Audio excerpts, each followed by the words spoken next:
Google is absolutely terrified of Apple. You don't just pay a company $20 billion a year because you want to.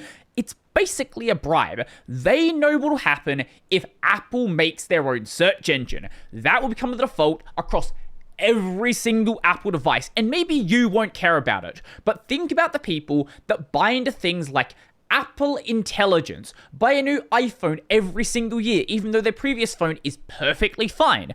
Those are the kind of people that are going to use the search engine. The relationship with Mozilla is less of being terrified of Mozilla, actually not at all terrified of Mozilla, and more terrified of the government. They don't want Firefox to collapse, because if it does, there will be legitimate talks about Google breakups. This part was planned out before the recent lawsuits, so there's something happening there. We'll see where that actually goes, though. And Mozilla, for a very long time now, has tried to branch out into other areas, has tried to become their own independent organization again, as opposed to basically just being a Google subsidiary. Because, look, when most of your funding comes from one party, not just most of your funding, almost all of it, look, we know what you are at that point. And look, don't get me wrong here. I have my issues with Mozilla, but I want there to be a strong, independent Mozilla. I want Firefox to be a strong, independent browser, and more than just something that's stopping Google getting sued even further.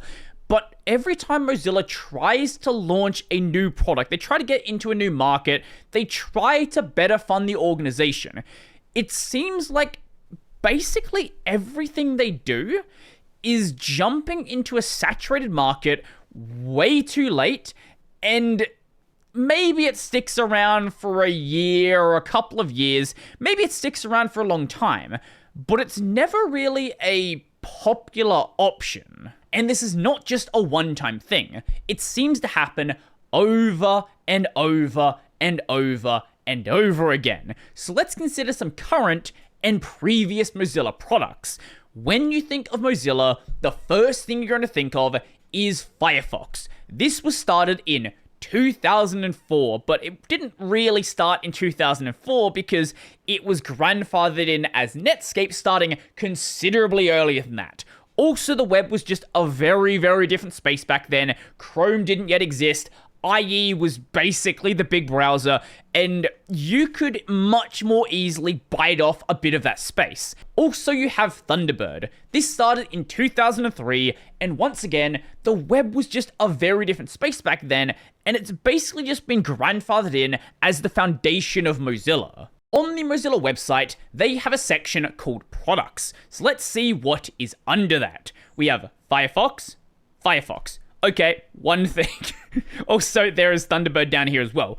Let's talk about the other ones. First product we have is Firefox Relay. This was launched in 2020 and is basically used for masking your real email address. So if you want to sign up to Netflix, for example, but you don't want to give them your real address, you can give them this fake masked address, and it will still send all of those emails to your main inbox, but they don't know what your real address is.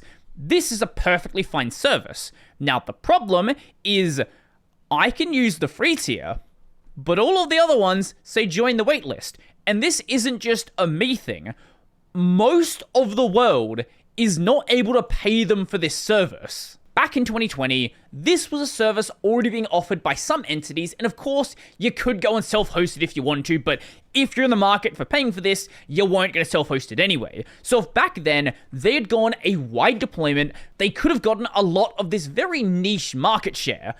Now though, there are services like Proton Pass, and most VPN services offer something like this as well. There are also some other dedicated services doing the exact same thing. Next up, we have Mozilla Monitor. This was launched in 2018 as Firefox Monitor. Now, the free tier of this is basically just a wrapper around the Have I Been Pwned database. That's not a joke. That is what it does. It shows you if you're in a data leak, and then just shows you the information in a nice, well-formatted way. Now, the paid tier of this was launched a little bit more recently in February of 2024. A new tool to automatically remove your personal information from data broker sites. So you've probably seen YouTube ads from companies like Delete Me, where what they say they do is they go to data brokers and they request your data to be deleted on your behalf. And if you're someone that actually believes in this service, this is the first thing you're going to go to. This is the first thing you're going to find, because they ran a giant advertising campaign. All of the big tech YouTubers did at least one ad about this. There's also a lot of people out there that think this is kind of a scam and doesn't think it actually works. So if they'd launched this like maybe a couple of years earlier and did any sort of advertising for it, I think they had a chance to get in that market. But at this point, I don't know how that's possible. Also, this is not the only other big service out there. There is a ton of others, and most of them have existed long before Mozilla was doing this as well. Next up, we have Mozilla VPN. This was originally launched in 2019 as Firefox Private Network, and then relaunched again in 2020 as Mozilla VPN. This is not a secret. This isn't some breaking news. But Mozilla VPN is not an independent VPN service. It is literally just a reseller of Mullvad VPN, so sign up to Mullvad VPN. But also, by 2020, need I explain how absolutely insane the VPN market was? How many companies were involved in this space, doing all their own little things? Oh, we have this nice app. Oh, you get like 27 different devices off the same account. All of these little nice things.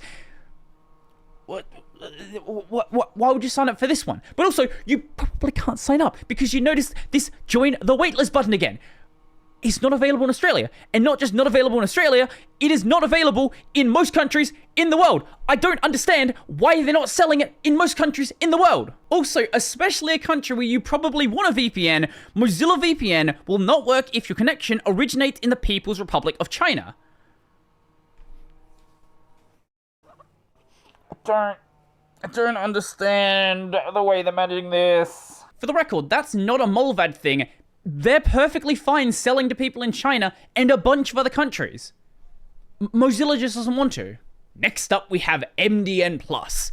If you're a web developer or web adjacent, you have used MDN. Whether it be looking at some CSS stuff, some JavaScript stuff, some of the guides they have, you have looked at something on this website before. Even if you didn't go and like search through the page here, you searched on a search engine and you absolutely found it. Now, MDN Plus is a little bit different. This was launched in 2022 and originally offered some things that frankly aren't that exciting. You could do things like save articles. You got notifications if one of the pages changed. You had offline documentation access and a development playground. This, I think, is literally pointless because a development playground is also known as the web browser you are looking at the site in. And like many programming-related products, in the past year or so, it also pivoted to being basically a wrapper around ChatGPT and letting you get AI-generated code, AI-generated documentation results, and searching through docs and things like that. If you're the kind of person that likes that stuff, I guess that makes sense, but I've never heard of anyone actually paying for this outside of wanting to support MDN+. Like, what you get as a value proposition here isn't really that major. Like, yeah, offline documentation is nice, but if you're developing for the web, you probably have an active internet connection. And being able to, like, have a collection of different articles is nice, but that's also known as your bookmarks. Also, every web browser has, like, a collection system built in anyway that's outside of bookmarks. So it's stuff that, like, is neat, but isn't a big, like, driver. I would imagine that MDN Plus basically is enough to keep MDN running. They also have FakeSpot and Pocket. Both of them are really nice, and I know a lot of people like to use FakeSpot, but both of these are free, so they're not really relevant to the discussion. And there are other things Mozilla's gotten into that aren't listed here. For example, Mozilla AI, democratizing open source AI to solve real user problems. But unlike something like ChatGPT, a product using OpenAI's GPT-4, this is less of a solution trying to make money, and more of it spending money on a research problem to try and make something that's nice and functional here. And maybe sometime down the line, there will be a money-making venture in this area. But at least for now, that's not what Mozilla seems to be doing. But also, competing with the absolute giants in this space like OpenAI, Google, Meta, and all of the others, I'm sure you can carve out a space there, but it's going to be a small space. And we can't forget Mozilla acquiring ad tech firm Anonym, raising the bar for privacy-preserving digital advertising. I have some issues with the approach they are taking and the possible effectiveness of their solution, but it is nice to see Mozilla at least trying to solve the advertising problem, trying to make it more private. The issue, though, is why do you think big companies in the advertising space don't want to make it more private? The answer is there is a lot of money in keeping it not private at all. Trying to just take all of your user data, sell it for as much money as possible, and if companies can get away with it, they are going to do so. So trying to convince people to get on board with this, really, the only way you do so is getting government people on board first, and then possibly leading to like lawsuits against major companies, and it's a mess of a situation, and I don't see much coming out of this anytime soon. Now, many of you probably know about the Google graveyard, Killed by Google. How many of you know of the sister site, Killed by Mozilla? There is a lot of things in here. Not as much as Google, but a lot of things that, if you ask me, are really, really cool. How many of you remember Firefox Lockwise? Mozilla had a password manager, and from what I've heard from people, it was pretty good, and look when they killed it off. 2021. If they kept it running, password managers now are only getting more and more popular. Who remembers Firefox OS from 2013 to 2016? They were making an operating system for smartphones, tablets, smart TVs, much like Canonical was doing at the time as well. The only difference is they actually had devices that were being sold like this. Granted, there weren't many of them, and yes, Android and iOS had already taken a giant market share at this point. But if they could have kept it going, I would have been very interested to see where it would be, because I have a feeling it could have been in that like very low-end tier devices like you see with Amazon's Fire devices today. Going back even further, who remembers Ubiquity? Now there's like 7 different things called Ubiquity, but in Mozilla's case, this was an experiment to add a natural language-based command line to Firefox that helped users get tasks on the web done faster. Back in 2011, 2012, yeah, the tech just wasn't really there yet. But it's getting a lot better now, and if this had stuck around, and maybe there was something along the lines of like GPT-4 powering it, I am curious to see where this would be today. I've seen some experiments messing around with that, but this seems to be the case with Mozilla. They make a lot of experiments, and they're either in a saturated market, or they do things way too early, and then never reapproach the topic again. Like, for example, Mozilla Prism from 2007 to 2011. Mozilla Prism allowed users to run web apps directly on their desktop outside of their browser. What does this sound like? Progressive web apps, which Firefox doesn't support today, or they're working on supporting again.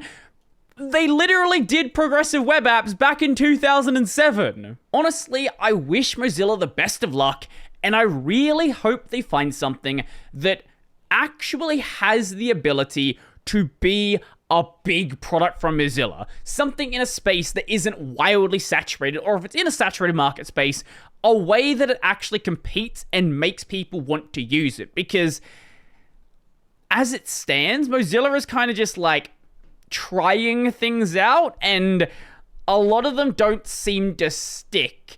and then they get killed off, and in some cases, they should have stuck if they just stuck around with it for a bit longer and didn't kill off the project. But what do you think? What do you think Mozilla should work on? Is there an area being underserved that you really think that if they just put a bit of effort into it, they could completely take over that market and actually find a way to be an independent company once again?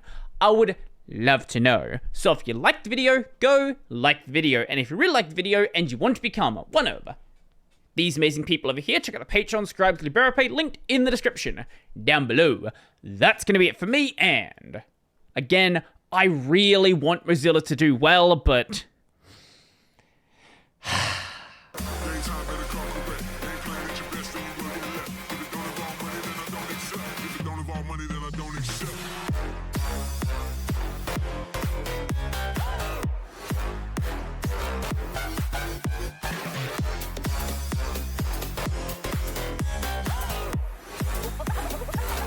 something like this.